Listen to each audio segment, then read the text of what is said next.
Good morning, everybody. I'll try not to keep you too much from your coffee. I was going to have a sweepstake on how many slides Dave would put pictures of his kids in. I would have lost because I went for more than one, but I knew there's going to be at least one at the end. No pictures of any of my personal acquaintances in this one. You'll be pleased to hear. So anyway, I'm going to be talking to you about something slightly different today. I normally stand up and talk about something slightly more systematic or paleobiological, but today I'm actually going to be talking about some field work. And this is work that I've been conducting in collaboration with a number of colleagues in South Africa and in Zimbabwe to look at some of sites that have been previously looked at but not revisited for about 50 years in the hope that we might find something new, something interesting to shed light on early dinosaur evolution. So we know quite a lot about early dinosaur faunas thanks to sites in southern Africa, in particular sites from the lower and upper Elliott formations and the Clarence formations of South Africa and Lesotho. We have very diverse faunas, they're very well characterized, and these offer a really important window on some of the early divergences within groups such as Theropoda, Ornithischia, and Sauropoda morpha. Lots of beautiful material that have helped set up our ideas about how character evolution in these clades and also about the early ecology of dinosaurs as they start their ascendancy to ecological dominance after their origins. However, in addition to these southern African assemblages from the Elliott and Clarence formations, there are a number of other Karoo basins throughout southern and eastern Africa that have been much less explored but nevertheless offer tantalizing hints that they should be able to give us other insights into what's going on during the latest Triassic and into the early Jurassic. So in addition to the main Karoo Basin of South Africa, which has been by far the most intensively studied, we also have Karoo-type sediments cropping up in the Ruhuhu Basin. And again, we've heard a lot about those in recent years in terms of early dinosaurs, dinosaur ancestors, also such as Silosaurids, also a very diverse synapsid fauna up in Tanzania. We also have the Luongo Basin in Zambia, which again, for the same reasons, we're starting to get a huge amount of new data from, as well as historic collections that were made by people like Tom Kemp, Barry Cox, Alan Charig, and so on back in the 1960s.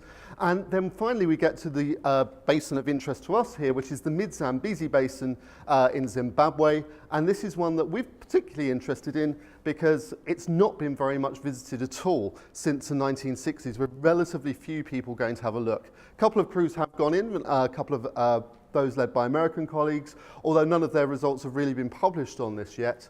But there's a lot of material here, there's a lot of outcrop, and not many people have been to see it. So we're mainly interested in upper Karoo group sediments, which are those ones in kind of the tan color here. It's a very complex area we're looking at. We're on the shores of Lake Kariba, the largest artificial lake in the world, which forms part of the border between Zimbabwe here in the south and Zambia up here in the north. And most of the localities we're interested in are here along the shores of the lake itself. So this is quite a remote area. A lot of this is a park. The nearest big town is Kariba itself, which is over here, where there's a huge hydroelectric dam that powers almost all of Zimbabwe and almost all of Zambia's electricity needs. But most of this area is wilderness. It's mainly low-lying, and one of the reasons that we went this year is because the lake has been at historically low levels. So they're actually exposing a lot more of the shoreline than has been accessible for a number of decades. And we thought this was a great opportunity to go up and see if we could look at some historical localities and see if we could find any new ones. So there are a bunch of islands that lie along this part of the lake. The islands are numbered in a very sensible way. They actually all have numbers rather than names. Some of them have names, but they're all spread out along this area. And we were working in this area here along about a 50-kilometer transect back and forwards over a period of a couple of weeks. And in particular, we started here at island 126127, which is kind of shaped like a fortune cookie or something like that. And island 126127 has this spread of Karoo rocks here, overlain by this big basalt on the top. So what we're looking at here is somewhere in the Karoo supergroup, we think fairly close to the top of it, and then this basalt layer is a lateral equivalent of the Drakensberg volcanics, as they're called in South Africa, called the Kopter basalts locally. And why are we here? We're here because island 126127 is where the type and only specimen of this animal comes from. Volcanodon caribensis, named after the lake. Volcanodon, a very early sauropod dinosaur, known largely from postcranial material. And this is an animal that's been used as a specifier in lots of parts of sauropod phylogeny in terms of giving us dates on when big diversification of sauropods takes place, and also in terms of capturing the transition from, in quotes, prosauropods into true sauropods. So we were interested in seeing if we could find more material of this animal, and also in seeing if we could put more constraints on its age and on all the accompanying fauna. So this is the type locality for Volcanodon on island 126127. It lies roughly at this level here, and when originally described by Geoffrey Bond and Mike Rath and people, it was suggested that it lies in a lens, a sandstone layer in between two basalt flows. And you can see this beautiful basalt flow on top of the island, which actually covers most of the southern half of the island, dipping away from us. And what we've got here is this nice, beautiful succession of mudstones and sandstones, bright red, going down to the shore margin. Now, the original describers of this site suggested that there's a lower basalt layer. We've got this thing in the middle. If it is a lower basalt layer below that, it suggests that this sandstone is sandwiched within what is essentially the Drakensberg volcanics. Those are very well dated radiometrically because they're made of basalt. And as a result, for a number of years, we've thought of Volcanodon being a kind of an early mid-Jurassic or a very late early Jurassic animal, because those come up with kind of Toarcian dates for those kinds of basalts that we've found. So relatively late in the evolutionary history of early sauropods. So what we did was we did some basic geology at this site and had a look around. Unfortunately, I'm unable to reveal that we found any Volcanodon material. The one thing that this did give us some insights into is how hard it was to collect that material in the first place. A lot of this rock is really hard. The Volcanodon quarry looks like it was probably 2/3 of the way up a vertical cliff. So it's probably painstaking to get it out. We do find fossil bone at the site. This is, for example, the cervical neural arch of something like a massospondylid prosauropod. But we see lots and lots of geology in the section. There's huge amounts of cross-bedding, lots of layers with heavy bioturbation, lots of other indicators in there that are very useful for sequence stratigraphy and for correlation, both regionally and locally. And that's turned out to be very important, because when we're looking at these sediments, we actually have a patchwork of late Triassic and early Jurassic sediments, a lot of which look superficially the same until you get into the details of the sedimentology, and are separated from each other by lots of little microfaults and folds. So you get late Triassic sediments right next to early Jurassic sediments, and it's quite difficult to work out where you are in the section without doing some detailed geology and stratigraphy along the way. So we did a number of logs on both island 126, 127, and a number of nearby islands that we also surveyed. We found lots of bone on lots of other islands, but none of it particularly indicative that we had other early sauropods, mainly of prosauropod grade stuff. And what we found was, as we did our strat and going through this section, so here is a section from island 126, 127. This is the Volcanodon quarry here, as shown here. This is that basalt layer that overlies the quarry, but as we were going through the island, we could not find a lower basalt layer. And it looks like the original authors of this study accidentally identified a very thick layer of basalt rubble at the base of the cliff as a separate basalt flow.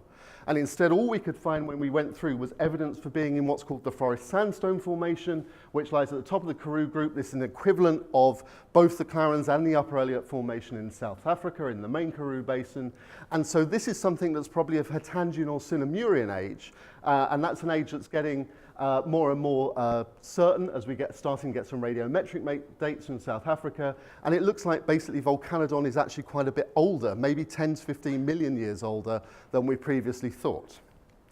So that has a number of implications for what we think about when we're calibrating our cladograms and looking at diversification events in Sauropodomorpha. So at the moment, most people, if you read any paper on Volcanodon or any paper on sauropod evolutionary history, we get some kind of date here, but it looks like actually we should be dealing with dates down here. So it is dragging some of the nodes in Sauropoda down. Interestingly, it's also showing that there's more diversity of early true sauropods alongside non-sauropod sauropodomorphs than we normally think about. So we've got these mixed faunas in effectively the upper Karoo with more ecological diversification going on than we might have thought about. It's not just that sauropods are kind of just coming in at that stage. It looks like they might already be established alongside things like massospondylid, and we might need to think a little bit more about the ecology of those animals. So in addition to looking at that one site as we were there, we were in a houseboat, which was very nice. Floating along the river, and we stayed in a houseboat because otherwise we would have been eaten by crocodiles and attacked by the hippos and elephants that were everywhere that we went. So we went along and we found a large number of other sites. So each of these sites that you can see on the map is another site that yielded significant dinosaur or other vertebrate material. Those up here in kind of a pinky color are the things that are in the forest sandstone formation, which is this early Jurassic unit. But what I'm going to talk about now are a couple of sites down here in this area in what's called the Tashinga Formation, which is a late Triassic unit.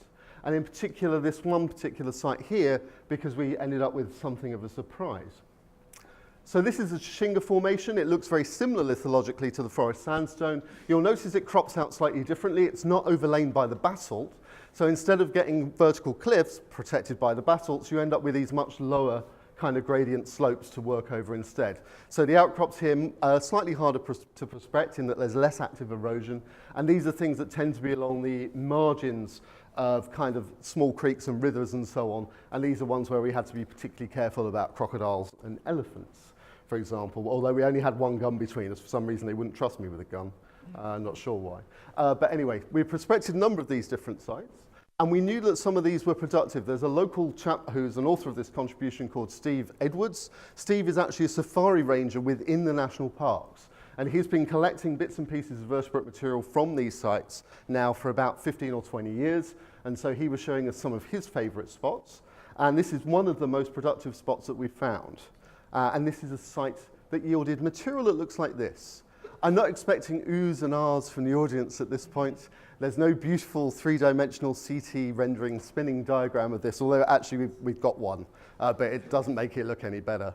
And we have a number of things like this. What we're looking at here is something that we weren't expecting to find, and this is a fragment, albeit fragment, of a phytosaur snout. This is a mandibular part of the snout, somewhere near the front. We have several of these.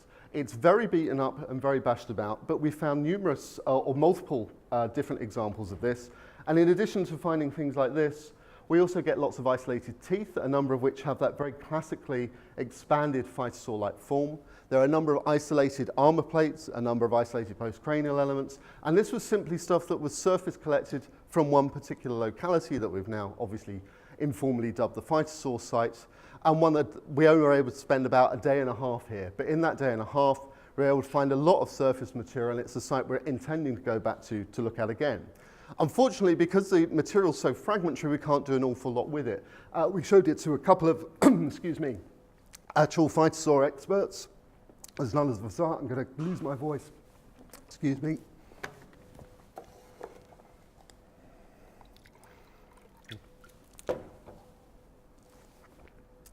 Better. Yes. It's all the excitement of listening to Dave Unwin. Always drives me insane with lack of voice. Here we go. So this material is very fragmentary, but a lot of it is very characteristic Phytosaurian. And working with people like Andrew Jones, who's hopefully here in the audience, Andrew's made a couple of suggested placements where this might fit in general. Though the material is fragmentary enough, unfortunately, we can't do anything with it at, say, the generic level. It might be something called a leptosuchomorph phytosaur, due to various characteristics, overall kind of gestalt, size, some of the features it has. But this is work that's still in progress, and that we're hoping to narrow it down a bit further and hopefully find some better material of it. Now, the reason why this is interesting is actually because this is the first phytosaur ever found from sub-Saharan mainland Africa. So phytosaur distribution is largely confined to Laurasia. So if we have a look at a map, these are things downloaded from the PBDB. Most of the localities we have of them are in things that were formerly in Eurasia. Even this occurrence over in Southeast Asia would have actually been in Laurasia during the late Triassic. And we only have very patchy coverage of phytosaurs elsewhere in the world. So Gondwanan localities are relatively limited. And actually, the occurrences that we have from southern South America and Madagascar are slightly dodgy. There's some controversy over a couple of those. The stuff from Morocco and India much more firmly identifiable. But our animal actually fits a nice gap, fits right in the middle of that lot, and confirms the presence of these things over a much broader geographic area than we normally thought. Interestingly, these sites are also a lot more mesic looking than contemporary sites that we see in the main Karoo Basin. There's huge amounts of fossil wood, really actual fossil forests here, which is something you don't really come across in South African stuff of the same age. And in addition to that, we also find lots and lots of lungfish. I never thought I'd get excited about lungfish, ever. But these lungfish toothplates are actually quite beautiful. They're about the size of the palm of my hand, and they're very, very common and very abundant. Which suggests that we've got a much more freshwater-mediated environment than we do in the contemporary Karoo Basin. And in fact, what it looks like to us, just thinking about it, is actually something a lot more like the petrified forest member of the Chinle Formation. We have lungfish, we have phytosaurs, we don't have many dinosaurs at these sites, and we have lots of abundant evidence of fluvial action and fossil wood. And this is something that looks much more like, if you like, a Gondwanan analogue for the Chinle, possibly the first Gondwanan analogue for the Chinle, than we've ever seen before, and actually quite different from the paleo environments we normally associate with this part of the Karoo, which are generally thought to be much more desiccated, much more seasonal, and with much less surface water. So it's, again, a surprise for us, because also things like general circulation models for the late Triassic also tend to show this area should be dry, should be seasonal, and what we're seeing is actually evidence potentially for large permanent water bodies. So just to wrap all of that up, what we found is going back to this area that hasn't really been explored since the 1960s, lots of new localities. We've pulled Volcanodon down in age. It seems to be much older than most people have previously given it credit for, which has a number of knock-on effects for sauropod evolution.